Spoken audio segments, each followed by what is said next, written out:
check in with our own John Shumo, who has a story about student journalists who broke a story about deplorable conditions in the New York City public school cafeterias. John, what do you got for us? Bill, what's for lunch? How about some 600 mice droppings and a few roaches sprinkled in at PS 38 in East Flatbush, Brooklyn? At Middle School 137 in Ozone Park, Queens, how about some 1,500 flies? That is what health inspectors found. And those are just some of the findings in this new report called Food Plight. It's from the New York City News Service, which is an operation out of the CUNY Graduate School of Journalism. And in the interest of full disclosure, I'm an adjunct professor at the CUNY J School. Here's what the report found. The Department of Education provides information online about the cleanliness of school cafeterias. It has to do this to comply with state law, but the reports are not necessarily complete. They don't indicate the severity of the violations. So the students went digging, FOIA'd the health department, and found nearly 700 school cafeterias. That is, half of those inspected last year had at least one critical violation. Take a listen.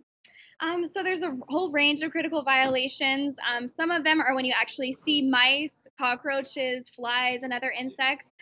Another really big one and really serious one is when food is kept too hot or too cold, which could create the conditions for growing bacteria and causing disease.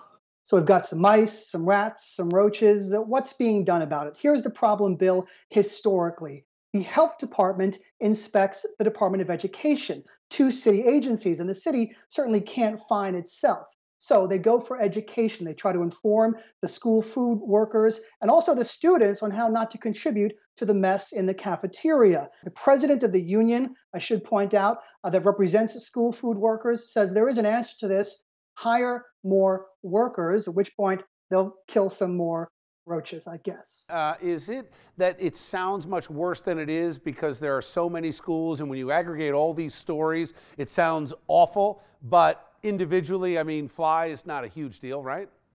Some schools had no violations. The average was 2 violations per school when you look at it all as a total. This has been a problem for years. There's 1.1 million school children, and they contribute to the mess. So it is an extensive school network with a lot of cafeterias, a lot of people, a lot of waste, and a lot of food. It's hard to manage. Just quick, of the journalist students, who had the job of counting the 1,500 flies? I wondered how they estimated that. The health inspectors came up with that number. It's a lot of counting. Yeah. Okay. Thank you, John.